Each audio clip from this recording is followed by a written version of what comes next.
الثانية والأربعون الصدق للرسول عليه الصلاة والسلام. Sifat yang ke-42 yang wajib dalam akidah tauhid, dalam ilmu tauhid adalah siddiq di Rasul, yaitu benar bagi para Rasul alaihi wassalatu wassalam. Bukan Rasul Nabi kita Muhammad, tapi semua Nabi. Fi jami'i aqwalihim, pada semua perkataan mereka. Dan jadi semua Nabi tidak pernah berdusta, semua Nabi tidak berbohong, semua ucapan para Nabi itu adalah benar. Al-thalithatu wal-arba'una al-amanah. Sifat yang ke-43 al-amanah, yaitu menepati janji, tidak pernah mengkhianati perintah dan larangan daripada Allah Ta'ala, tidak pernah berkhianat, amanah. Artinya ismatuhu minal wuqufi muharramin aw fi makruh, terpelihara mereka para nabi dan rasul jatuh di dalam perbuatan yang diharamkan ataupun yang dimakruhkan. Jangankan yang haram, makruh tidak pernah. Jadi ini sifat yang kedua, amanah. Yang keempat, yang ketiga ya, sifat nabi yang ketiga yang dalam kelompok sifat semua nabi ini, dalam semua sifat akidah, dalam semua akidah yang wajib diimani dalam ilmu tauhid ini masuk di dalam sifat yang ar-rabi'ah wal arba'un 44. Tabligh ma'amul ditablighihi lil khalqi, menyampaikan semua yang telah diperintahkan mereka itu dengan menyampaikan kepada makhluknya.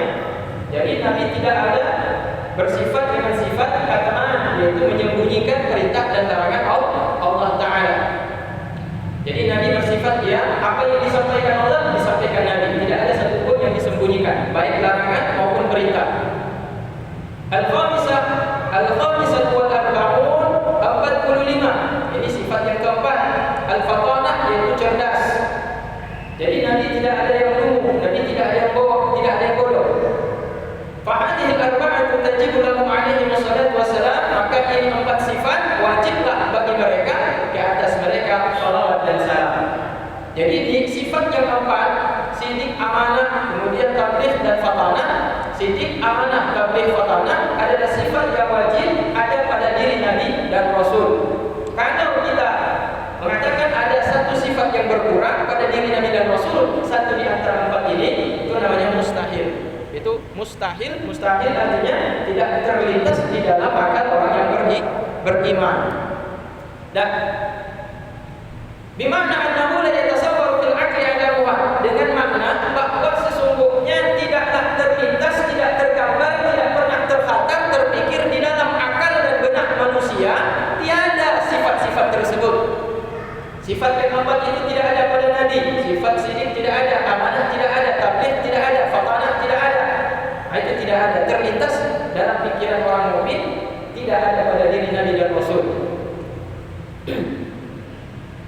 Wa yatawaqqaful imanu 'ala ma'rifati dzalika, dan tergantunglah iman seseorang ke atas mengenal demikian. Jadi orang itu baru dikatakan beriman bergantung kepada keyakinan atau pengetahuan tentang sifat yang 4 itu yang duduk pada diri Nabi dan Rasul. Jadi kalau seandainya kita tidak mengerti atau kita tidak mengetahui atau justru kita tidak meyakininya, maka keimanan kita ini tidak sempurna. Maka tergantunglah, yaitu keimanan seseorang kepada mengimani 4 sifat itu yang wajib ada pada diri Nabi dan Rasul. Dan wa yastahilu alaihim as-salatu wassalam, wastahilu alaihim as-salatu wassalam, dan mustahil ke atas mereka para nabi dan rasul, ke atas mereka semoga salawat dan salam Allah curahkan, adlalu hadil arba'ati, lawan daripada ini 4. Wahia yang pertama, lawan yang pertama daripada siddiq, kizib, yaitu dusta. Tidak ada nabi yang berdusta, karena setiap nabi pasti yaitu siddiq, berkata benar. Wal khiyanat, tidak ada nabi yang bersifat dengan khianat, karena setiap nabi bersifat yaitu amanah. Tidak ada nabi yang bersifat dengan sifat khianat. Khianat artinya tidak menyalahi perintah Allah dan menyalahi perintah dan larangan Allah Ta'ala. Yang diperintah tidak dikerjakan, yang dilarang malah dikerjakan. Nah ini tidak ada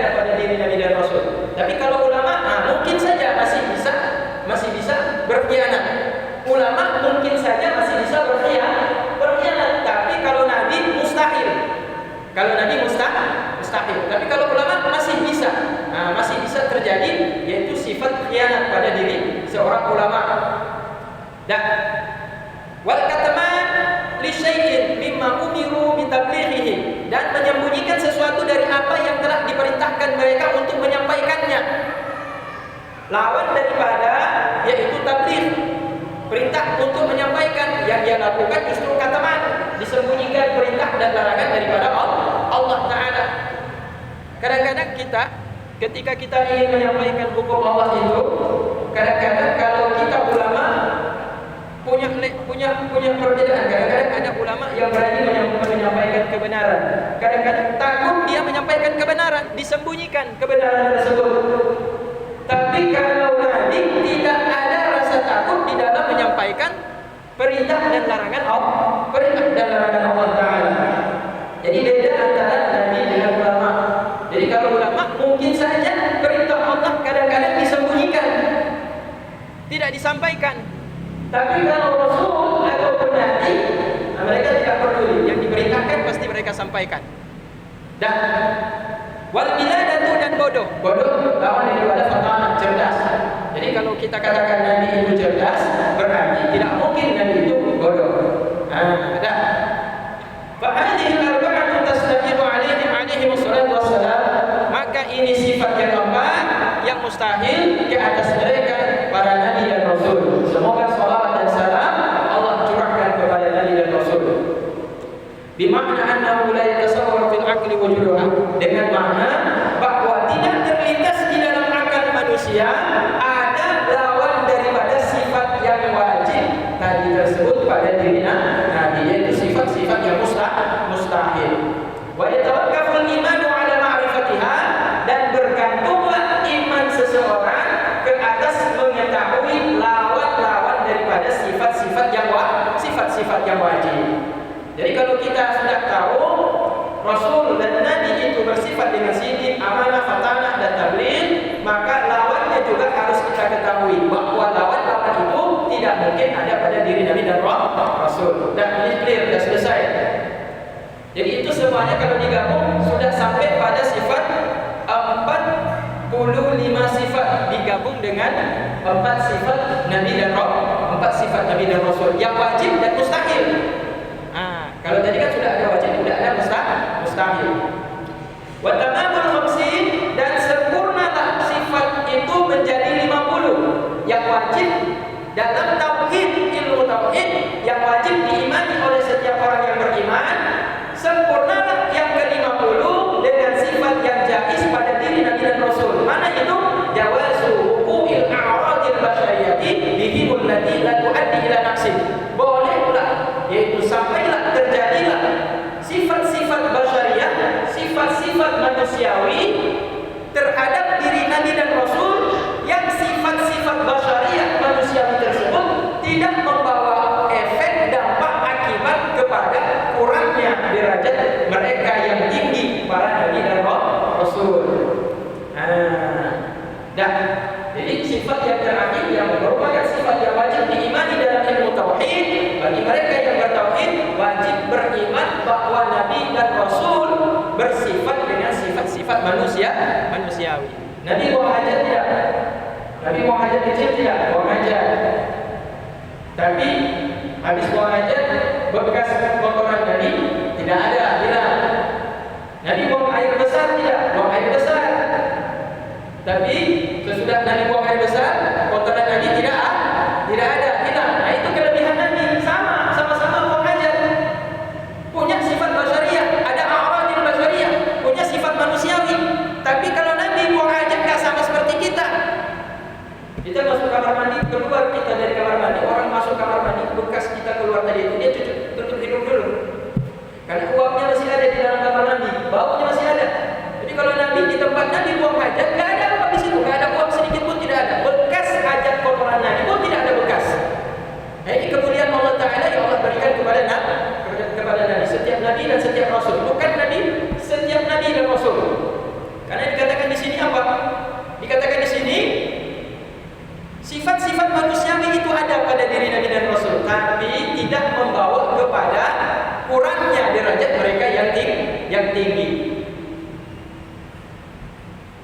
Nabi makan juga, Nabi minum juga. Kemudian orang Yahudi berkata, apa ini? Kenapa ada Nabi yang makan dan minum? Orang Yahudi bertanya begitu. Mestinya Nabi itu tidak makan, Nabi itu tidak minum, sama seperti malaikat. Jadi mereka menganggap bahwa seorang Nabi itu tidak seperti manusia. Nah, jadi pada Allah Ta'ala mengutus Rasulnya itu sesuai dengan tabiat manusia itu sendiri, yaitu dia bersifat dengan sifat manusia. Dan Nabi makan dan minum, Nabi juga lapar. Kalau Nabi tidak makan, Nabi juga lapar. Sehingga Nabi kalau sudah lapar, beliau ikat perutnya itu dengan tali, kemudian digantung dengan batu untuk menahan lapar. Untuk menahan lapar, Nabi ikat perutnya yang lapar tersebut, kemudian digantung dengan batu. Itu bagaimana rasanya? Itu rasanya kita belum pernah coba ya. Karena kita belum pernah rasa seperti laparnya Nabi. Jadi kan Nabi kalau sampai ke rumah istrinya, ketika dia dalam satu riwayat Nabi sampai ke rumah Siti Aisyah, di rumah Siti Aisyah Nabi bilang, ada makanan hari ini siang ini Aisyah, dijawab Aisyah, belum ada Nabi. Inni idzal shaimu kata.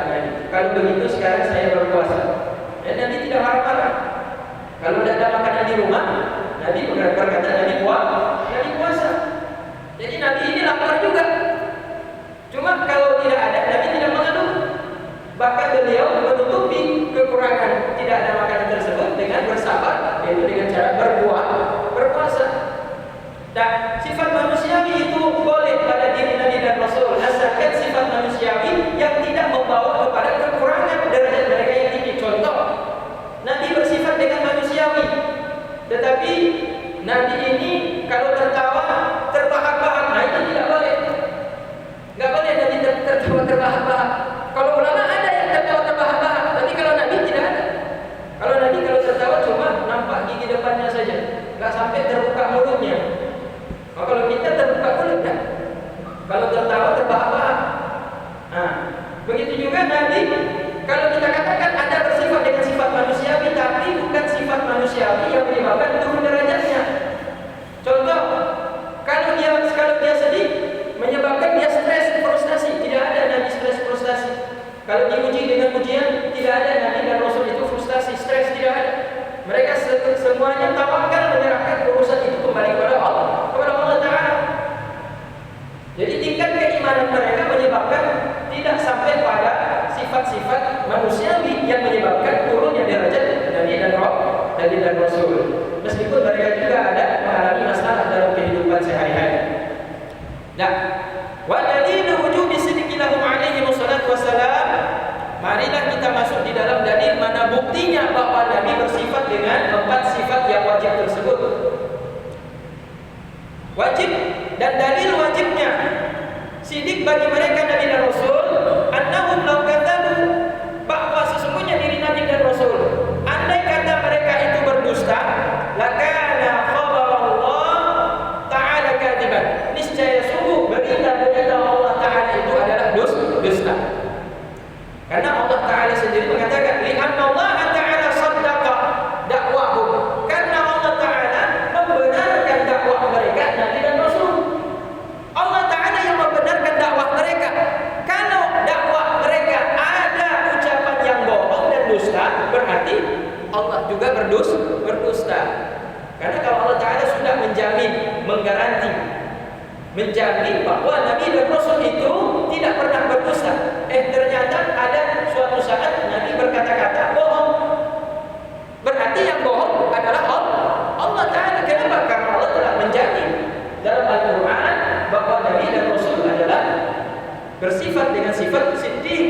Nah, siddiq yaitu orang yang sangat jujur, yang sangat benar ucapannya, tidak pernah berbohong. Nah, dari sini kita pahami bahwa ucapan Nabi ini tidak satu pun yang bersifat dusta. Maka orang mukmin, orang muslim, orang yang beragama Islam tidak ada keraguan dengan apa yang disampaikan dengan Rasulullah Sallallahu Alaihi Wasallam. Berbeda dengan orang kafir, mereka tidak beriman dengan Nabi Muhammad, mereka tidak percaya dengan Nabi Muhammad. Kadang-kadang ada yang lucu ketika mereka mengatakan bahwa wahyu yang disampaikan dalam Al-Quran melalui lisan Nabi Muhammad dan juga hadis-hadis yang disampaikan oleh Rasulullah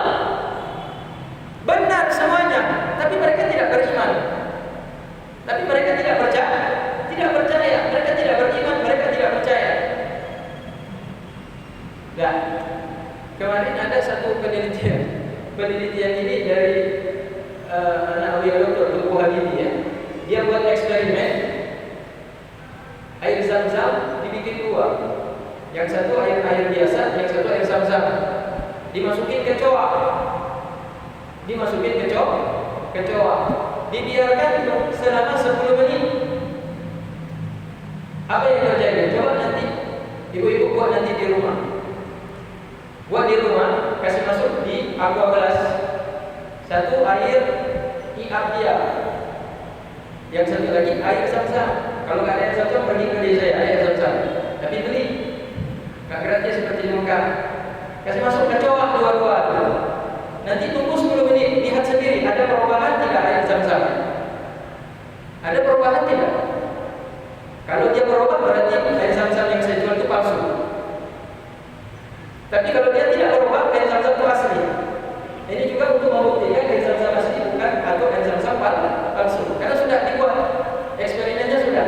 Ternyata air mineral yang dikasih masuk ke coa itu racun-racun yang ada pada binatang kecoa itu keluar dia sehingga airnya berubah menjadi seperti air teh, kuning jadinya.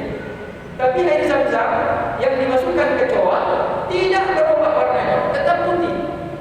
Padahal sudah turun, yaitu racun yang ada pada kecoa. Karena dia ada bakteri itu pula racun itu keluar dia di dalam air zam-zam itu, tapi tidak berubah warna daripada air zam-zam. Air zam-zam tak berwarna putih. Jadi yang dikatakan Rasulullah, air zam-zam itu adalah salah satu di antara mukjizat air yang penuh berkah, punya kelebihan berbeda dengan air-air di dunia. Jadi yang dikatakan Rasulullah benar dan terbukti sekarang. Ada seorang peneliti dari Jepang. Dia berusaha membuat air disaring seperti air isi ulang. Dia ingin membuat supaya kualitasnya sama seperti air zam-zam. Tetap tidak berhasil. Dia katakan, profesor dari Jepang itu mengatakan kualitas air zam-zam tidak bisa disamai oleh air manapun. Jadi mereka percaya air zam-zam ini adalah air zam-zam yang berkah, yang dikatakan Rasulullah dalam Al-Quran disampaikan juga air zam-zam itu air zam-zam yang memiliki mukjizat atau kemuliaan di sisi Allah Taala. Jadi yang disampaikan tadi benar. Sesudah mereka teliti, mereka tetap tidak beriman meskipun mereka katakan itu benar. Itu yang lucu.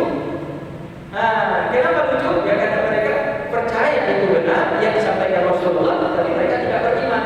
Ini kembali lagi kepada iman itu hak daripada Allah Ta'ala. Innaka la tahdi man ahbabta. Engkau tidak mampu memberikan hidayah petunjuk kepada orang-orang yang engkau cintai. Nah, kembali lagi kepada kisah. Itu ayat turun kepada siapa? Kepada paman Nabi Abu Thalib. Jadi Abu Thalib ini ketika akhir ayatnya disuruh, "Qul ya ammi, qul ya pamanku, wahai pamanku, ucapkan kalimat asyhadu an la ilaha illallah wa asyhadu anna Muhammadar Rasulullah." Ternyata pamannya tidak mau beriman, sehingga meninggal dalam keadaan tidak mengucap dua kalimat syahadat. Maka secara zahir masuk dalam kelompok orang yang tidak beriman, karena tidak mau mengucapkan ucapan dua kalimat syahadat. Maka turunlah wahyu mengatakan innaka la tahdi man ahbabta. Ini turun ayat asbab nuzulnya ke situ tujuannya, bahwa Abu Thalib tidak bisa engkau memberikan hidayah kalau Allah Ta'ala tidak menghendaki. Tetapi oleh para alim ulama mengatakan ada di dalam riwayat yang lain bahwa Abu Thalib kemudian beriman, tetapi ini bukan lagi di alam dunia, tetapi di alam yang lain. Wallahu a'lam bishawab. Hanya Allah Ta'ala yang lebih tahu. Mungkin saja itu terjadi karena melihat kepada sejarah bagaimana cintanya paman Nabi dalam membela Nabi Muhammad, mulai sejak kecil diangkat menjadi anak angkat, diasuh, dibimbing sampai beliau meninggal dunia. Abu Thalib selalu menjadi benteng untuk menghalangi, mencegah Abu Jahal, Abu Lahab, Abu Sufyan untuk menindas, untuk mengancam dakwah Rasulullah Sallallahu Alaihi Wasallam. Nah, kemudian kita masuk lagi ke depan. Jadi Nabi tidak pernah berdusta, dan itu diakui oleh orang-orang kafir.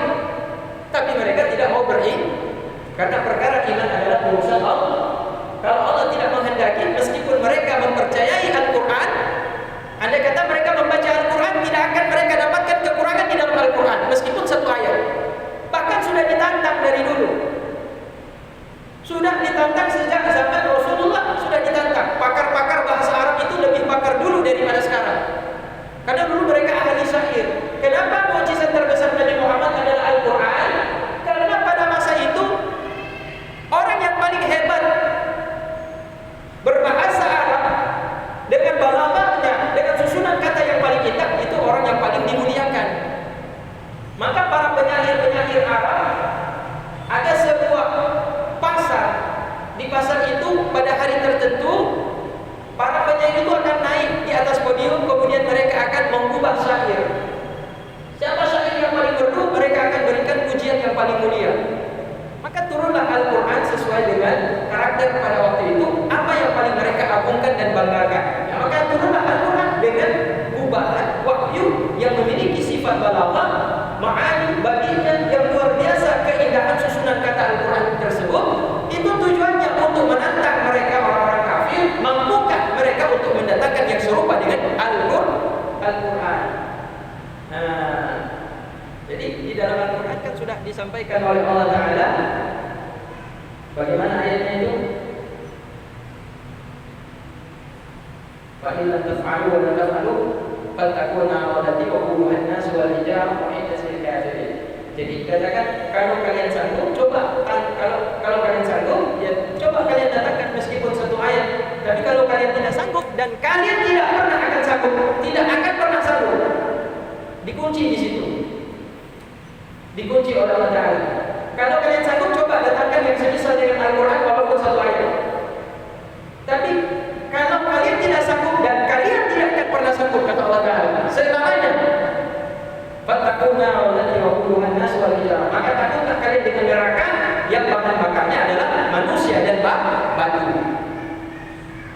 Jadi sudah ditantang sejak zaman dahulu. Jadi bangsa Arab yang paling pintar, cerdas bahasa Arabnya dulu tidak sanggup, apalagi sekarang. Jadi artinya apa? Mereka mengakui Al-Quran ini mukjizat. Mereka mengakui Al-Quran ini sungguh indah. Tapi mereka tidak percaya, tidak beriman dengan risalah dakwah yang disampaikan oleh Nabi kita Muhammad sallallahu alaihi wasallam. Dan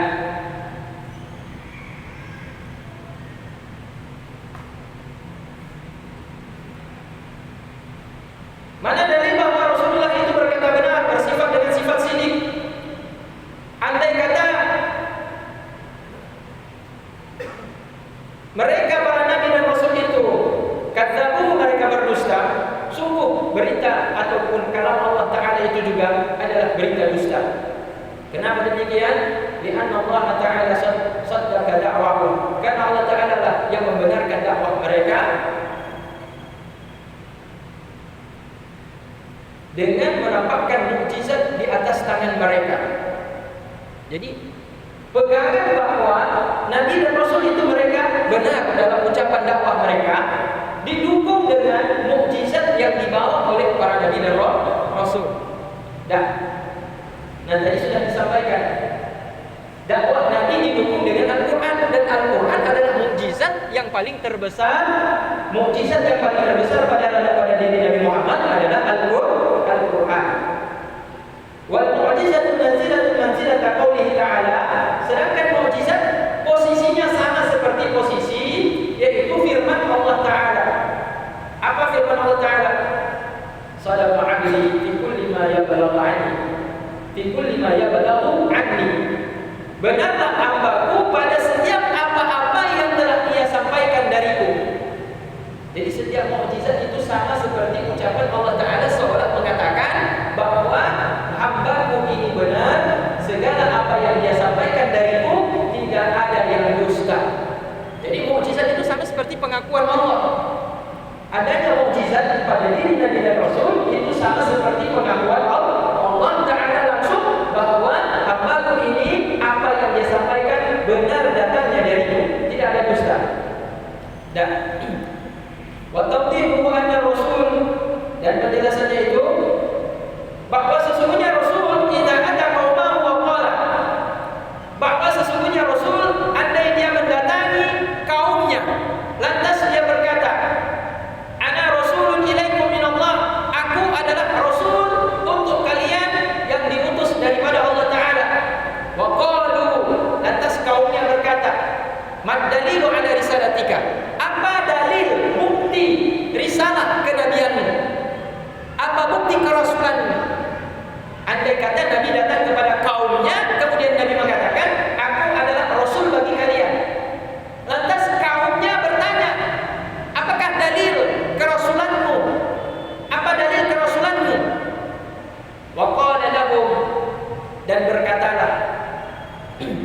berkatalah Nabi kepada mereka, insyiqaqu hadzal jabal, terbelahnya ini gunung. Terbelahnya ini gunung. Masalah ini contoh. Nah,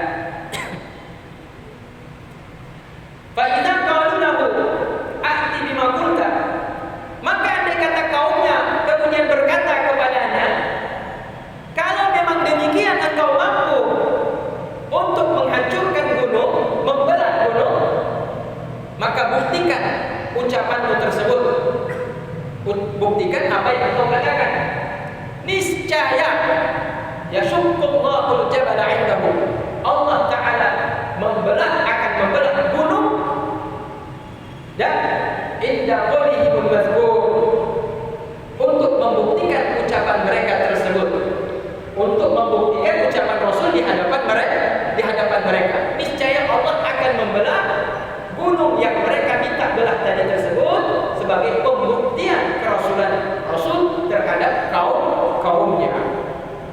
Dan untuk apa Allah Ta'ala membantu membela ucapan Rasul?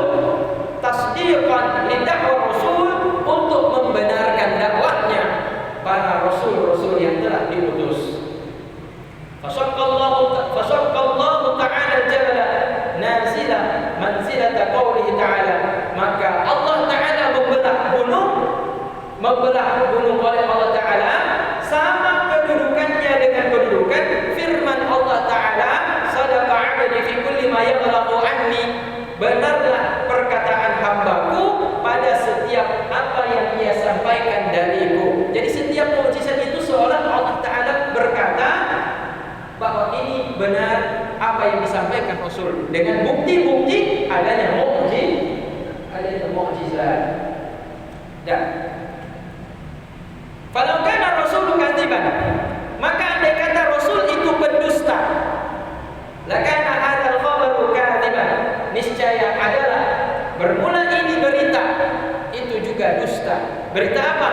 Firman Allah Ta'ala mengatakan, shadaqa 'abdi, benarlah hambaku pada apa yang ia sampaikan, yang ia katakan berasal dariku. Kalau Nabi benar, berarti firman ayat tersebut juga dusta. Wal kidbu 'alaihi ta'ala mahalun, sedangkan dusta ke atasnya Allah Ta'ala itu mustahil, artinya tidak mungkin ada dalam pikiran orang yang beriman sifat dusta itu ada pada diri Zat yang Maha Suci Allah Subhanahu wa Ta'ala. Fayakunu kibru rusuli mahalan, maka dusta ada pada diri para rasul-rasul Allah Ta'ala dan nabi-nabinya itu mahalan juga mustahil. Maka kesimpulannya, dalilnya yaitu dusta pada diri para rasul dan nabi-nabi adalah mustahil. Dan wa idza intafa'atuhumul kidbu, maka kalau dusta tidak mungkin pada diri nabi dan rasul, maka dapat dipastikan tsabata lahum sidqu, ada pada diri mereka kepastian, yaitu sifat sidik, yaitu berkata benar. Karena mustahil berdusta, berarti lazim lawan daripada mustahil berdusta, berarti pasti dia tidak pernah berdusta, dan tidak berdusta itu namanya sidik. Nah, wa amma dalilul amanah, dan adapun dalil amanah, Nabi itu tidak menyalahi perintah dan larangan Allah Ta'ala. Yang disuruh dilaksanakan, yang dilarang tidak dikerjakan, itu amanah namanya. Maka kita harus meniru Nabi dalam sifat amanah. Kita tidak bisa sempurna seperti Nabi dalam sifat sidiknya. Kita tidak bisa sempurna seperti Nabi dalam sifat amanah. Kita tidak bisa sempurna seperti Nabi dalam sifatnya tabligh. Kita juga tidak bisa sempurna seperti Nabi dalam sifatnya terakhir, yaitu fatanah, cerdas. Tapi kita harus berusaha untuk mengikuti sifat-sifat Nabi yang mulia. Jadi kadang-kadang kita bikin alasan kan, kita bukan Nabi, nggak apa-apa sekali-sekali bohong. Kita nggak apa-apa bukan Nabi, berarti nggak apa-apa sekali-sekali khianat. Karena kita bukan Nabi, nggak apa-apa sekali-sekali ini kita bodoh sedikit, nggak mau menuntut ilmu, nggak apa-apa, wajar, kita bukan Nabi. Jadi bodoh nggak apa-apa sama kita, karena bukan Nabi. Bukan begitu.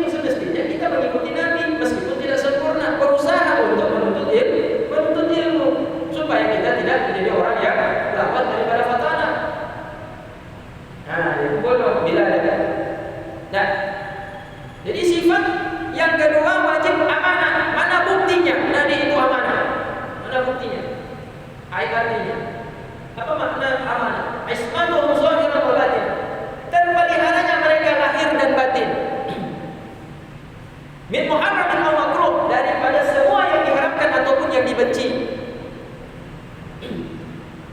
Annahum law qalu bi irtikabi muharramin aw makruh, bahwa sesungguhnya mereka Nabi dan Rasul, andai kata mereka berkhianat kepada Allah Ta'ala dengan melakukan sesuatu yang haram atau melakukan sesuatu yang makruh, lakana ma'muraini bimithli ma yaf'alunahu. Dan niscaya mereka akan diperintahkan untuk melakukan apa yang mereka telah kerjakan. Wala yasihu an tumar bil muharram. Kalau Nabi pernah melakukan sesuatu yang haram, tentu umatnya juga diperintah untuk melakukan sesuatu yang haram. Kalau Nabi melakukan sesuatu yang makruh, tentu umat Nabi juga diperintah untuk melakukan sesuatu yang makruh.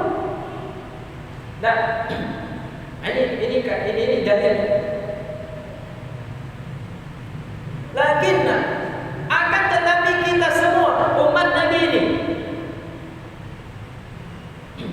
ma'murina bimithli ma yaf'aluna.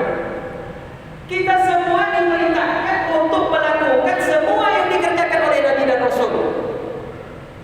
Tapi kan kita semua umat Nabi ini diperintahkan untuk melakukan semua yang dilakukan oleh Nabi dan Rasul. Nanti ada pengecualian seperti nikah Nabi itu 11, kita nggak boleh. Ada hal-hal spesial yang ada hanya pada diri Nabi. Nah, di luar itu maksudnya ya, di luar pengecualian ataupun kekhususan yang ada pada diri Nabi dan Rasul. Akan tetapi kita diperintahkan untuk melakukan sesuatu yang dikerjakan oleh Nabi dan Rasul. Wala yasihu an tumar bi muhramin aw makruhin. Dan tidaklah sah bahwa kita diperintahkan untuk melakukan sesuatu yang diharamkan atau sesuatu yang dimakruhkan oleh Allah Subhanahu wa taala. Kenapa? Li'anna Allah Ta'ala la ya'muru bil fahsya, karena sesungguhnya Allah Ta'ala tidak pernah memerintahkan umat Islam ini untuk melakukan perbuatan keji.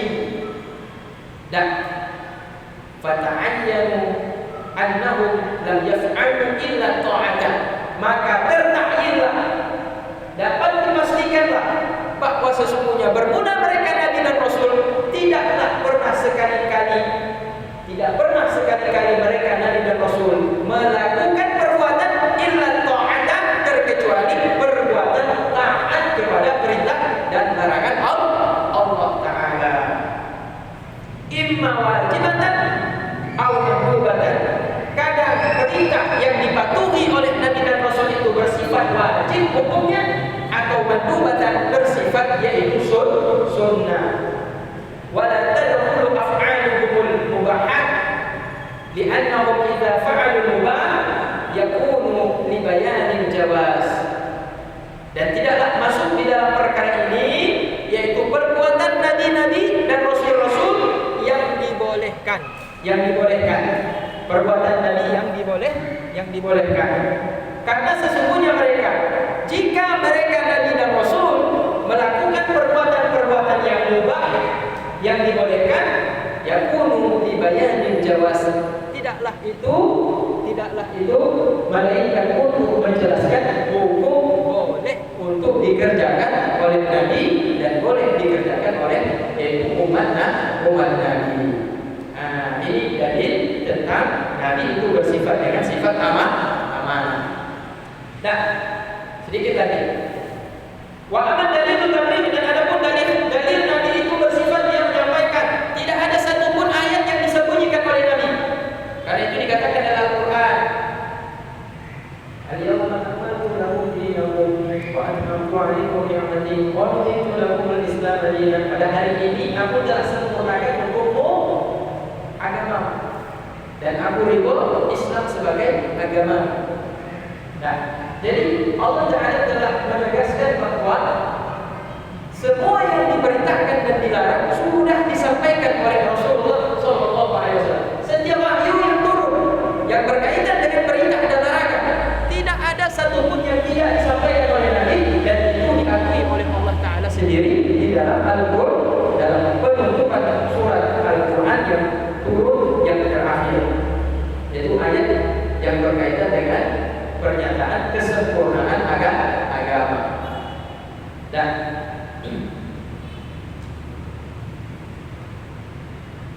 Adapun daripada tabligh Nabi dan Rasul itu mereka menyampaikan semua yang telah disampaikan oleh Allah Taala.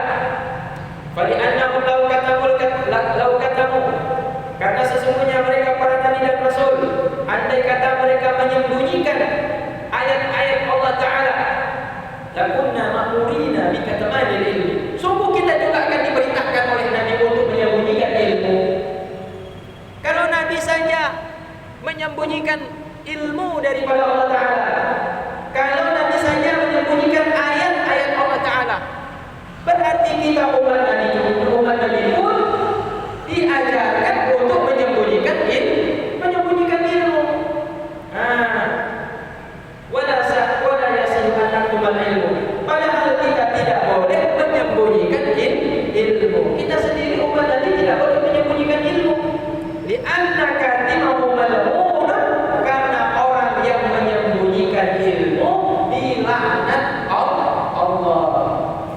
Orang yang menyembunyikan ilmu dilaknat Allah. Ya. Dan jadi ulama-ulama itu kalau ditanya hukum, mereka tahu, mereka diam, takut mereka tidak berani. Pasti akan mereka sampaikan. Kalau ada masyarakat bertanya ilmu agama dan ulama itu tahu jawabannya, mereka tidak akan menolak untuk menjawab. Pasti mereka akan jawab. Kenapa? Mereka takut dilaknat oleh Allah Taala. Karena katibul ilmi, orang yang menyembunyikan ilmu, ketika ditanya dia tidak mau menjawab, dilaknat oleh Allah Taala. Beda kalau ilmu kedokteran, kadang-kadang ketika ditanya disembunyikan. Nanti kalau dipakai sama masyarakat biasa, jadi ada untuk misalkan baraji, narkoba, itu bahaya kalau diajarkan nanti dibuka semua rahasia-rahasia baraji, obat-obat bius, nanti dipakai untuk disalahgunakan untuk narkoba. Mereka sembunyikan boleh, tapi ilmu agama tidak boleh. Ilmu agama, itu harus disampaikan. Maka ulama kalau dia tahu jawabannya, pasti akan dia jawab. Karena itu ada ancaman dari Allah Taala. Fata'ayyana annahu lam yaktumu, maka tertakyinlah bahwa sesungguhnya mereka para nabi dan rasul tidaklah mereka menyembunyikan ayat-ayat daripada Allah Taala. Fathabatat lahum tabligh, maka dengan demikian dapat kita ambil kesimpulan, natijah hasil daripada dalil di atas, kita dapat ambil kesimpulan bahwa mereka bersifat dengan sifat tabligh.